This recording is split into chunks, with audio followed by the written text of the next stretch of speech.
¿Alguna vez pensaste que vos, en cualquiera sea el estado físico que te encuentres ahora, podrías haber participado de un juego olímpico, nada más y nada menos que en una maratón, y haber ganado una medalla? Hoy, en Microdosis, la Maratón de San Luis de 1904.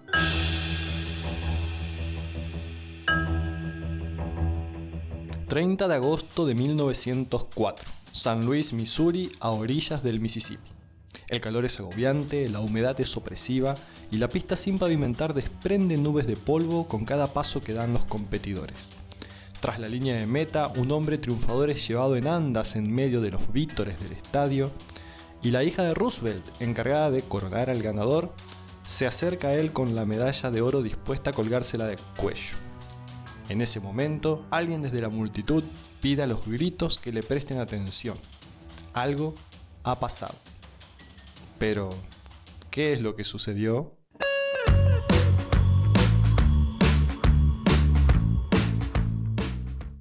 Hola amigas y amigos, gracias por venir. Hoy vamos a hablar de la competencia más insólita en la historia del deporte, al menos del deporte profesional, como se supone que es o que debería serlo un juego olímpico. Porque las cosas estaban muy lejos de ser lo que conocemos hoy. Si un juego olímpico reúne a los mejores atletas de cada disciplina, personas que dedican su vida a prepararse para una cita que sucede cada 4 años y de la que pueden disfrutar en plenitud pocas veces en su vida, hace 100 años la realidad era muy diferente. Empecemos con los preparativos.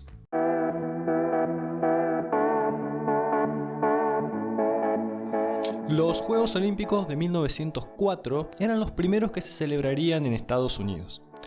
La competencia, que había sido puesto de nuevo en primera plana por el Comité Olímpico Internacional, que se había creado en 1894, tenía como objetivo retomar las competencias que se celebraban en la antigua Grecia, congregando a los mejores de cada disciplina.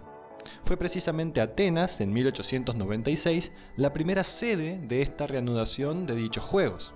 Luego vino París en el año 1900, que era el lugar donde había nacido precisamente el comité. La tercera edición se realizó en los Estados Unidos, coincidiendo además con la realización de la Exposición Universal, que también se llevaría a cabo en San Luis. De esta manera, Estados Unidos se convertía, por primera vez en el siglo XX, en el país donde el mundo tendría puestos sus ojos. La reina madre de las competencias dentro de ese juego olímpico sería nada más y nada menos que la maratón, inspirada en una gesta griega milenaria y considerada la más difícil de todas las proezas deportivas. Aprovechando la ocasión, Rusia quería atraer la atención del mundo y se encargó de avisar a los 4 vientos que tenía atletas súper preparados que ganarían sin lugar a duda la maratón. No se olviden de este detalle, que ya verán cómo es muy importante durante el desarrollo de los acontecimientos.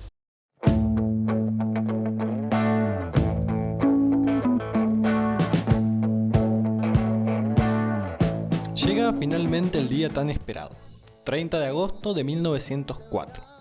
En la línea de largada hay 32 competidores dispuestos a dejarlo todo en pos de convertirse en el orgullo nacional. Con un calor agobiante y una altísima carga de humedad, los organizadores decidieron que, en contra de cualquier atisbo de sentido común, la carrera comience a las 3 de la tarde. Para complicar aún más el reto, solo habría un punto de avituallamiento con agua disponible durante toda la carrera. Era un pozo al costado de la carretera en la marca de los 19 kilómetros. Para agregarle otra capa de dificultad, la carrera no sería sobre una pista, sino a campo otra vez, dejando que los obstáculos puestos por la naturaleza sean un incentivo más a la hora de disfrutar de la travesía. Tierra suelta, tocones, subidas y bajadas, ramas caídas, vías del tren y la posibilidad de encontrarse con animales salvajes. La primera nota de color, nunca mejor dicho, de la maratón la dieron los sudafricanos. Len Tauniane y Jan Mashiani, que se habían apuntado a correr la maratón unos días antes. El problema sobrevino cuando se presentaron en la línea de largada y los organizadores descubrieron, horrorizados, que eran negros. En medio de las discusiones sobre si podían participar o no, se les permitió finalmente salir, aunque la carrera ya había comenzado media hora antes. A pesar de la demora y de la evidente ventaja que tenían los demás corredores, Tauniane y Misciani se aprontaron y, haciendo gala de un gran espíritu deportivo, se largaron a intentar tomar la delantera. Para colmo de males, tras unos kilómetros a buen ritmo, tuvieron un pequeño percance. Una manada de perros rabiosos salió a perseguirlos y los corrieron durante 1,5 kilómetros por fuera del recorrido. Esto nos hace pensar que nuestros amigos africanos no tendrían ninguna chance en la carrera. Pues no, porque a pesar de haber salido media hora más tarde y de tener que recorrer 3 kilómetros extras, llegaron en un dignísimo 9º y 10º puesto, a pesar de los obstáculos. Un aplauso para Jean y Len.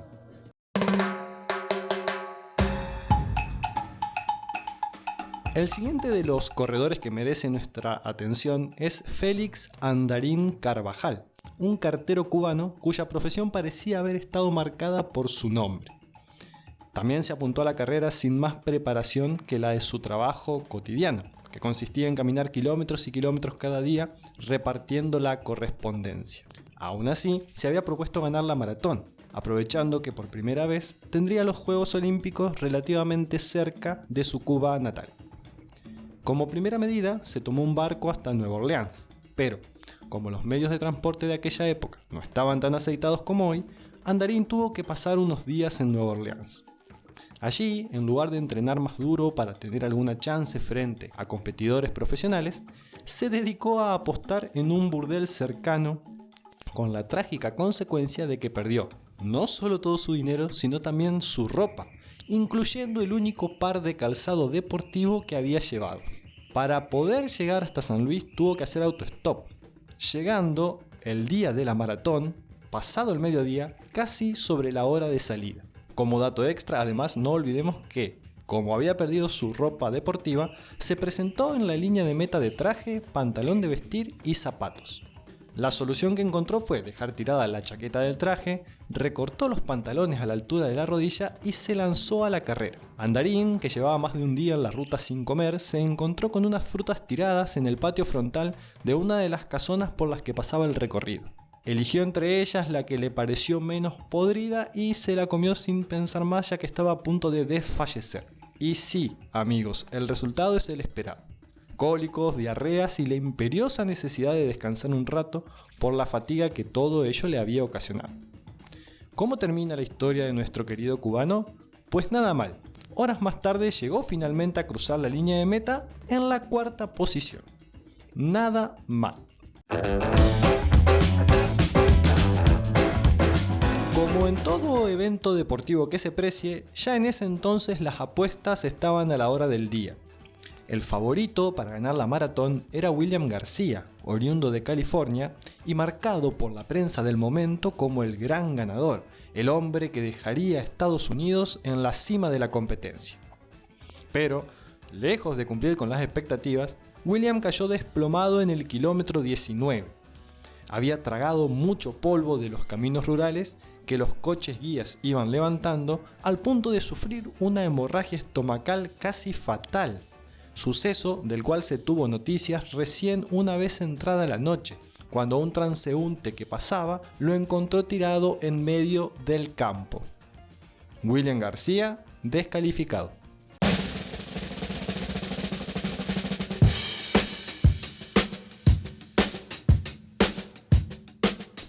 Hablando de corredores definitivamente profesionales, nos vamos a encontrar con Fred Lors, un hombre entrenado y con todo un equipo de apoyo detrás. Un Fred que, a pesar de que sufrió un fuerte episodio de deshidratación a mitad de camino, logró rehacerse y fue el primero en cruzar la meta.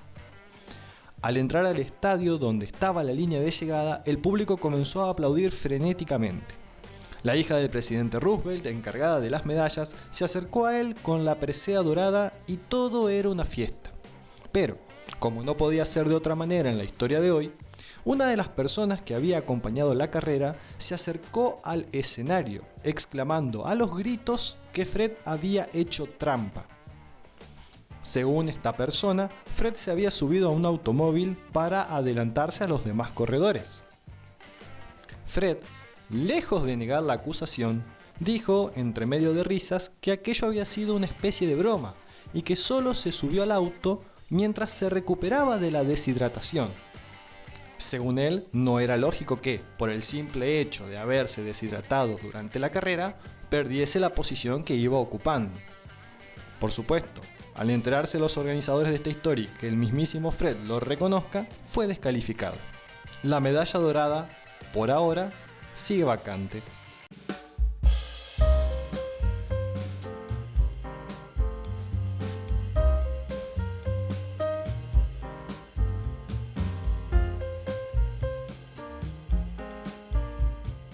El broche de oro en la carrera lo va a poner Thomas Hicks, un corredor de origen británico. Thomas Hicks, pasando el kilómetro 16, comenzó a sentir fuertes calambres y dolores en la zona baja de la espalda, producto de la severa deshidratación y la inhalación del polvo que iban levantando los coches guías. Su entrenador, dispuesto a lo que sea para ayudarlo, mojó unos trapos con un líquido y le indicó que se los vaya poniendo en la boca, a fin de mantenerse hidratado. Unos cuantos kilómetros más adelante, y con todavía 10 por recorrer, Hicks cayó desmayado al suelo. Su entrenador, para reanimarlo, le dio una suerte de preparado mágico: sulfato de estrinina mezclado con brandy, es decir, mata ratas con alcohol. Charles Lucas, un oficial de la carrera, dijo lo siguiente sobre los últimos kilómetros. Sus ojos estaban apagados, sin brillo. El color blanquecino de su rostro y su piel se habían intensificado. Sus brazos parecían pesos atados. Apenas podía levantar las piernas, mientras que sus rodillas estaban completamente rígidas. Producto del veneno consumido, Hicks había perdido la conciencia y corría de manera mecánica. Virtualmente ciego, sufriendo alucinaciones y siendo acompañado durante los últimos metros por sus entrenadores, quienes, dicho sea de paso, lo ayudaban a mover brazos y piernas, Thomas Hicks se hizo con la medalla dorada, en un tiempo que fue el más lento en la historia olímpica: 3 horas, 28 minutos y 53 segundos.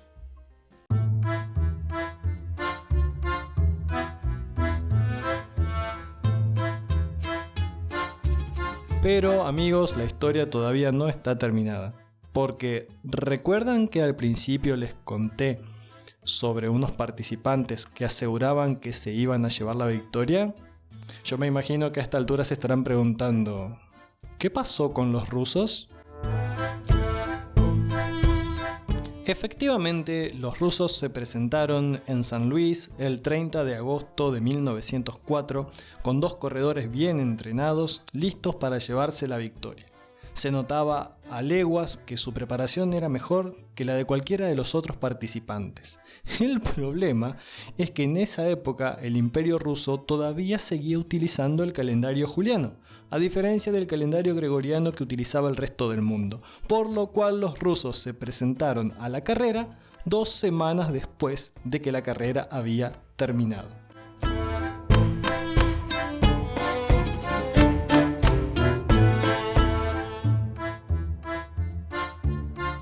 ¿Y qué fue de la vida de nuestros simpáticos corredores?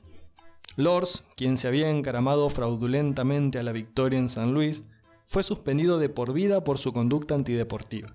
Sin embargo, los propios estadounidenses le levantaron el castigo a tiempo para que un año después pudiese correr y ganar la maratón de Boston. Nuestro amigo Andarín Carvajal de Cuba obtuvo el patrocinio del gobierno griego para correr una maratón en Atenas en 1906. Andarín partió de Cuba, pero nunca llegó a destino y los periódicos locales lo dieron por muerto. Sin embargo, un año más tarde regresó sano y salvo a La Habana. Su paradero durante el año anterior fue un completo misterio, aunque, recordando sus andanzas y sus apuestas, no sería de extrañar que hubiese despilfarrado el dinero. El ganador de la carrera, Hicks, por su parte, continuó corriendo maratones durante los siguientes años, antes de mudarse a Winnipeg, Canadá, con sus 2 hermanos.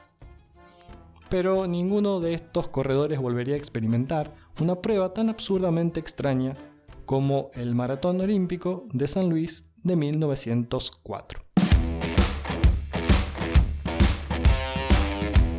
Y hasta aquí la historia del día de hoy. Gracias por estar del otro lado. Los invito a suscribirse, darle me gusta al video y compartirlo, así llegamos a más gente y formamos una comunidad cada vez más grande. Nos vemos pronto en una nueva microdosis.